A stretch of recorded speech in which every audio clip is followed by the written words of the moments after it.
আমাদের ৪৯ বিজিবির প্রধান ফটকের সামনে থেকে গোপন তথ্যের ভিত্তিতে একটি ফাঁদ পেতে আমরা একটি বিলাসবহুল গাড়ি জব্দ করি। সেই গাড়ি থেকে স্বর্ণের ৩১টি বার জব্দ করা হয়। তার মোট ওজন ৩ কেজি ৬৪১ গ্রাম, যার বাজার মূল্য ৭,১৩,৪৫,৩৯৫ টাকা। সেই সাথে সাথে ৩টি মোবাইল ও কিছু নগদ টাকাও জব্দ করা হয়।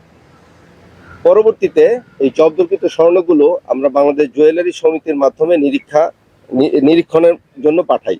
সেখান থেকে নিরীক্ষণের মাধ্যমে জানা যায় স্বর্ণের বারগুলো সম্পূর্ণ খাঁটি এই স্বর্ণের বার, প্রাইভেট কার এবং অন্যান্য জব্দকৃত মালামালের মোট মূল্য গিয়ে দাঁড়ায় ৭,৬৮,৩৬,২১০ টাকা। কি বুঝলেন ভাই? অনলি যেটাই চাই।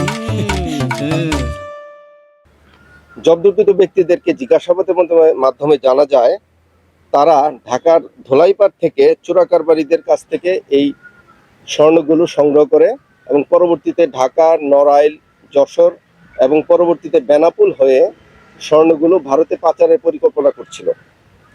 উক্ত ব্যক্তি দুজনের মধ্যে একজন নড়াইলের বাসিন্দা এবং একজন যশোরের বাসিন্দা।